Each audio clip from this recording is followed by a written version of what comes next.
she is, wild woman of the woods. How are you? I'm all right. Can you hear me okay? Yes, I can. It's a little I windy. can turn you back up because I don't have an echo. That's beautiful. Oh, it's a relief. Where in the world are you, honey? It looks lovely. I am in Cirencester Park at the moment. I've been in the office this morning doing a little bit of consultancy work that I do on the side, but I've used this opportunity to get out in the park, and it is look at that. Oh, gorgeous. beautiful. Oh, So enjoying lovely. the sunshine. Oh, yay for you. Yay for you. Well done. Yeah. Well, listen, Thank darling, you. I know that again, Be Powerful has been a real transformational piece for you in terms of the changes you've made over the last year. And I know you've gone on to other programs and things since, but talk to us about where things were for you before you started the work. Yeah, so Be Powerful was kind of my first entry into one of many proper. I'd done your speaker training stuff in the past, and I don't think I knew that you'd done my speaker training stuff. That's really interesting. I did your last PPI. Oh, wow, of course. Which kicked everything off. And so I'd been in the B1 community since then, and sort of had an understanding of what it all was. But Be Powerful and Be Fruitful were the first programs I actually did.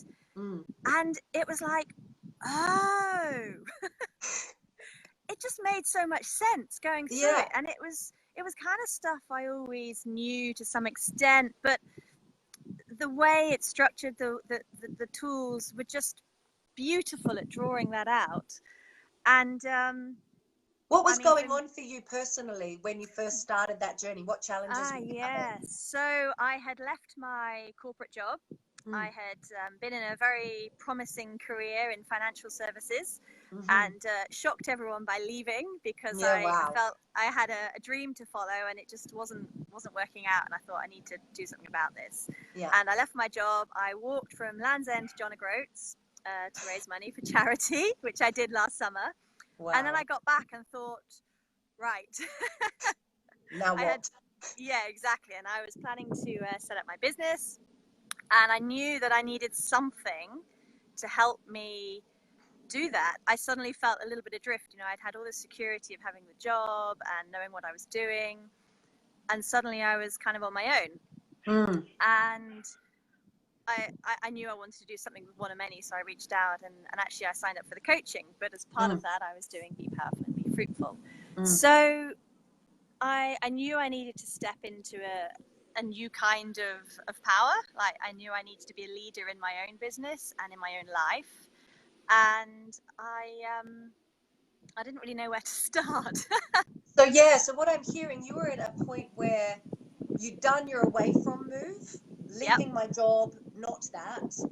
Done something to reset yourself, doing your big walk. I'm going to do this walk for charity, and this is often the case, isn't it? People will make this big bold move, like they'll leave a relationship, or they'll leave work, or they'll do a big away from, and then they'll do the one thing that's right in front of them that makes them feel good. And then you get to go, now what? It wasn't that, but I don't quite know what it is yet. You know, I can totally relate to that. So how did Be Powerful kind of help open you up to your what's next? Yeah. So, I mean, the first part of it, looking at actually what was driving me, like looking at my values, because I'd done some value stuff in the past, but I'd never really gotten very honest with myself about what was driving me now.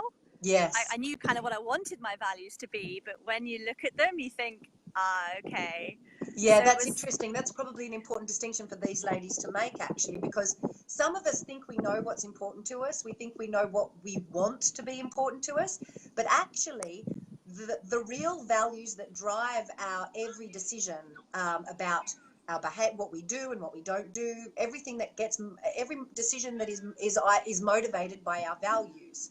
And those values, those more unconscious values, have often been in place since we were kids, right? It's our family patterning and programming and so on that has us, which is why you might think that family is important to you, but actually, if you're at work 17 hours a day at an unconscious level, it's not that important for you, because or you think that providing financially is more important than the emotional connection.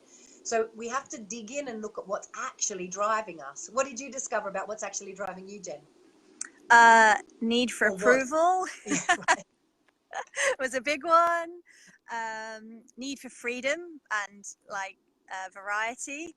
I Yeah. realized I was doing everything to get a lot of freedom, but it was a lot of away from rather Yes. than towards what freedom gave me. It was away from being tied, being stuck at a desk, and sort of life on someone else's terms.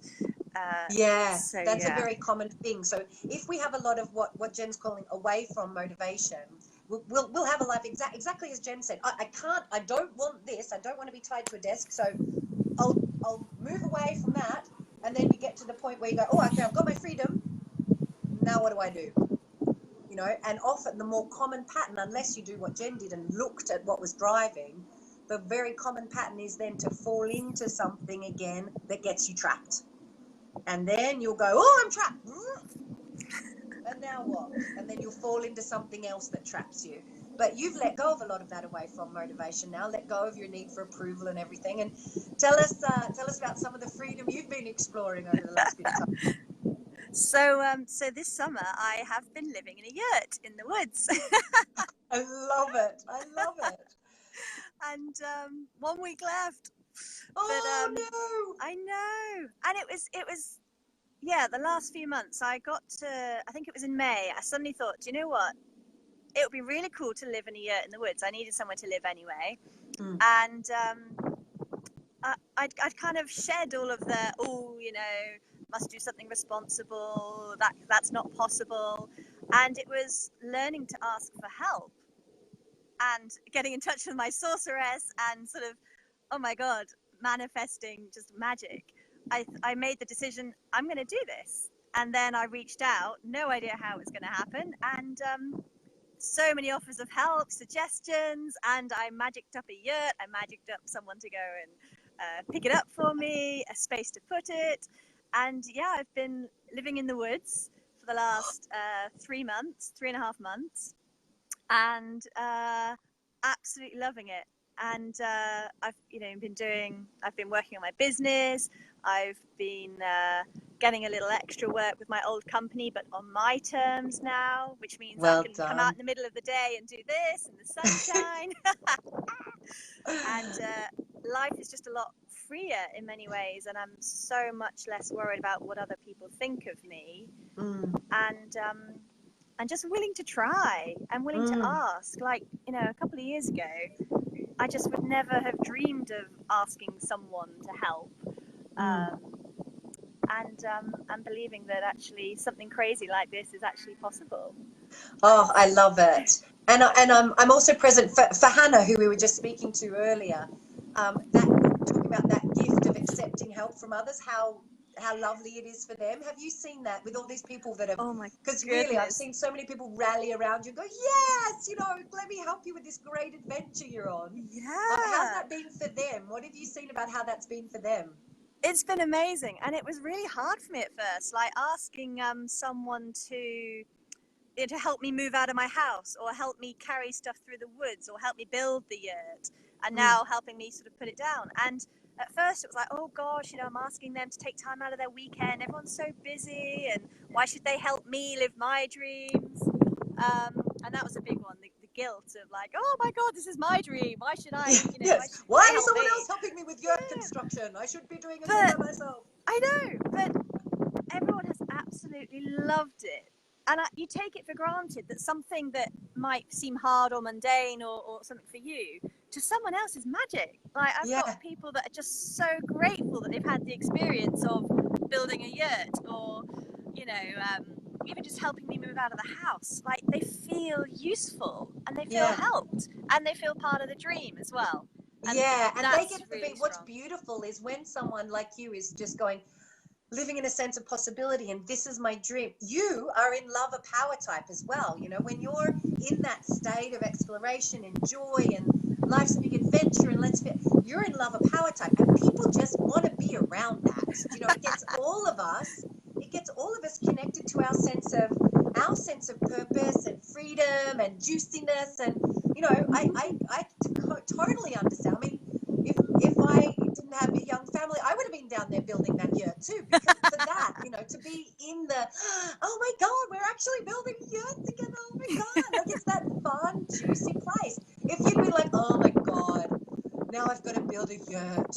No one's going to want to help that, but because you're on path, living your dream, you're connected to this life energy, and that's just magnetic for people, and it's juicy, and it's here in everything you're saying right now. So I really honor you, Jen.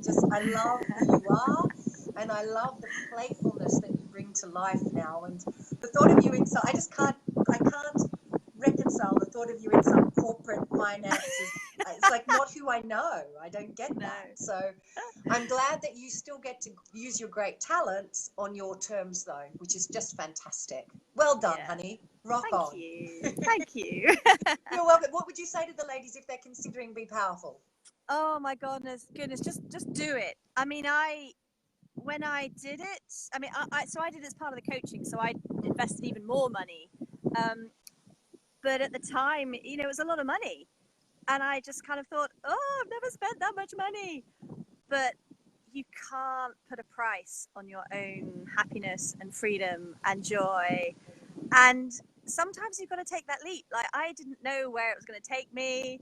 But you've just got to take that leap and trust that you're going to be held. And if you're going to take a leap, then, oh my God, do it in this community where everyone's got your back. Because that's one of the things I've loved, was that it's not just the content, it's not just the transformations you get, it's the people, and whether it's the live coaching or whether it's the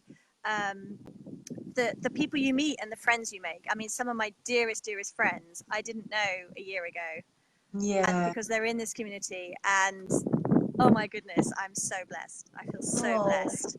So just do it. It's cheaper than a holiday, but it's life-changing. So oh, Jen, thank you so much, and thanks for taking the time out to join us from Cirencester Park. And hi, you're not far away from me. So lovely. I know, right? In fact, I'll be coming down your way. We're heading down to the Jurassic Coast this weekend to go fossil hunting. So I've got to head down south. So that was my childhood stomping ground. Oh, is it? Oh, I'll be messaging you for some fossil hunting tips then. Awesome. All right, see you, honey. Take care. Have a great weekend.